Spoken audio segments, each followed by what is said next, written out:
What is up, guys? Welcome back to another video. Already sweating like crazy. We've only been out here for 5 minutes, but today's video is going to be teaching you all about pad recommendations, shoe recommendations, pumping around, right foot forward, left foot forward, and what that means basically on your style and you know, what you're supposed to do in that scenario. Power sliding. This is going to be for brakeless riders, learning how to slow down approaching an obstacle. And last but not least, which we should start first because we got a packed skate park right now, park etiquette. That's where we're going to start first. So first thing about park etiquette, see these little mani pads right here? A lot of people like to use these things as seats. No bueno, cannot do that. Seats would be something such as what is behind me. This is what you want to sit on if you come to a skate park. If you sit on any of these ledges here, not only will you get black stuff all over your butt, but you're going to be messing up people that are trying to approach that obstacle to try to ride it. That's a no-no. See, these skaters right now, if I was standing on top of this, I'd probably get beat up. Number two part of park etiquette. If you come to the skate park, you're just coming to hang out and you want to hang out just like this, with your legs hanging over the pool coping? Absolutely not. Anybody comes flying around this bowl corner right here and your legs are overhanging like this, you're more than likely to take them out and or yourself, and that would be not good because both of you guys would get hurt and you'll probably get in a fight because the other person's gonna be really mad that your legs were overhanging to begin with. All right, we're at a skate park that has a handrail instead of stairs. One thing you don't do, you don't walk down the stairs to get your location. We're gonna do it right now just for all points in learning. Right here, look, just like this, running your hand down the rail like that, you're more than likely to cut up your hand.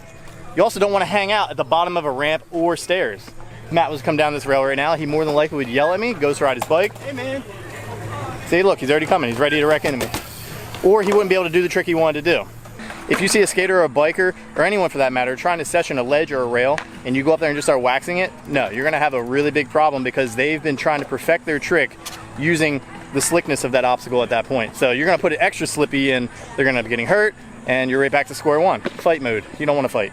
So the things we touched on so far as park etiquette, you do not hang your legs over a bowl corner or any type of quarter pipe for that matter. You don't obstruct anybody's path going down any ledges, rails, or anything for that matter. You do not whack something that somebody is currently riding, or for that matter, just go up to a ledge just to wax it for the heck of it and leave. Not a good thing to do at any skate park, but my number one rule at every single skate park that I feel like everybody should know and learn, keep the place clean. You want to keep this place running for as long as possible. All right, we're just gonna get right into it because Matt's got his pads on already. It's not mandatory. No, it's recommended. Yeah, it's recommended. Why are they recommended? Shinners, that's all I gotta say. I'm pointing at your head, but yeah. Oh, okay, all right. Matt's first day riding, he wasn't wearing shin pads, got completely destroyed. I hooked him up with some shin pads, but a helmet is something you absolutely want to wear at every single skate park. You're gonna see a bunch of people here in the background not wearing them. Like I said, it's not mandatory, it's recommended. Your brain is one thing you cannot fix, all right? You can fix your arm, you fall, break your arm, you can reset it and come back in 6 to 10 weeks, 13 weeks, I don't even know, knock on wood. I never had a broken bone, but Matt is wearing everything, head to toe. Helmets, well, not elbow pads, but helmet, knee pad, shin pad, gloves. Yeah, all stops. Next part, shoes. No, we are not sponsored by Vans, but we love them. Any shoes for that matter I love, because if you ride barefoot or in sandals or flip-flops, you're just asking for it.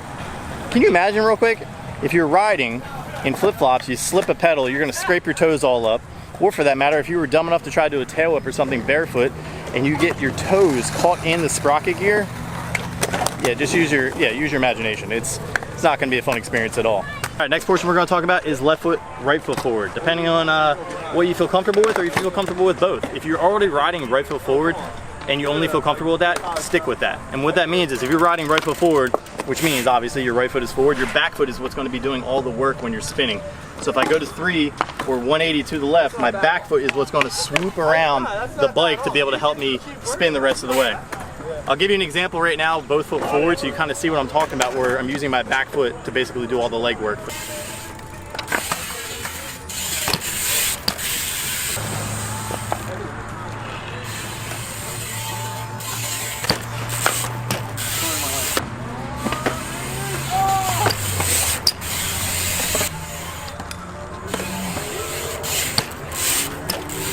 Now I guess the only upside with doing left foot forward, spinning to the left, is your cranks are already halfway there, so you don't really have to do a full back pedal around in order to get the bike around.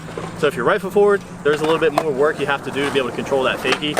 I actually encourage it. I encourage you to do both. I think that if you end up doing both, you end up being a more well-rounded rider, and it'll help you a lot more with airing or basically any trick for that matter, because I come back to it and I can only do crank flips left foot forward. but then if I try them right foot forward, they're not good, but then I'm kind of limiting myself with tricks. See, I'm already limiting myself. That's something you don't want to do as a rider. All right, this is one of my favorites, and yes, I do have brakes, but this can be used whether you're a brake rider or a brakeless rider. The power slide. The power slide is what's going to be able to help you slow down if you're a brakeless rider, or if you just want that extra steeze being a brake rider and you don't want your brakes squealing on your way to a trick, you can do this trick.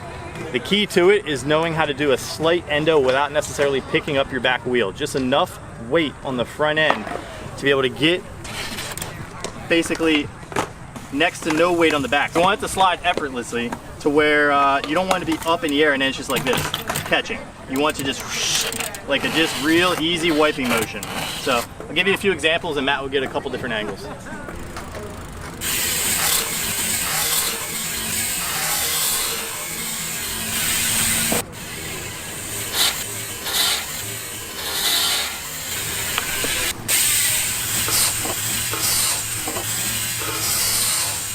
That is a great method to be able to slow down, add a little bit of steeze to your riding, and basically help gauge yourself going up to your next obstacle or trick or whatever. All right, we are in the local bowl. You don't have to find a bowl.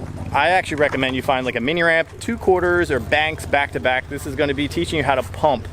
If you guys have ever ridden a swing, then you are actually familiar with how to pump. You use your legs on a swing. So when you're going back on a swing, you're tucking your legs up to you to gain that momentum. And when you're coming down, you're kicking your legs out to gain some height. It's the exact same thing on a bike.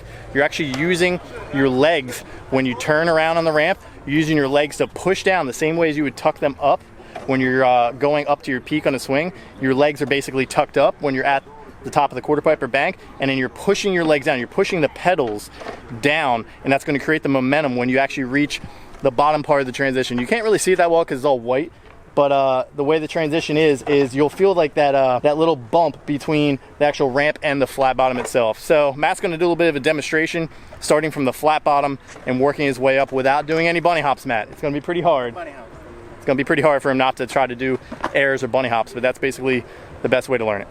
All right, he does a little bit of a push off. He's going to stay real low right now just to show you guys that this is what you have to do at a skate park to build your confidence up. You don't want to go too high, because if you go too high, you end up falling early in the game. So he stays nice and low. He has a nice wide carve. So wider, basically bowl or mini ramp will help you in the long run. Brakes aren't a necessity, but they will help you with gaining the confidence of going up each wall, because you are going to pick up momentum each time. Now watch as he pumps. He'll start to push his legs right there. He pushed harder, and he's pushing harder with his heels. So that's basically what you want to do to be able to learn how to pump and gain the confidence. Don't feel scared to take a break though, because you will get dizzy. I'm sure you're dizzy already. And that's what will happen at every skate park. You'll end up getting dizzy in the moment and eating it. Now, would you say any of the recommendations that I gave you are better, worse, or would you add anything to that? No, it's actually pretty good. It's perfect. All right, I hope you enjoyed these tips that you can take to any skate park, any park for that matter. Remember, etiquette, knowing what pads, what shoes you want to wear, knowing what foot you want to ride forward, right foot, left foot, knowing how to pump. That's a big one, right? Yep, 100%. Yeah. If you like this video or have any suggestions for future videos like this or any how-tos, drop them in the comments below. I'd love to hear about them. If you guys like this video, drop a like. If you love it, hit the subscribe button, and I'll catch you in the next one.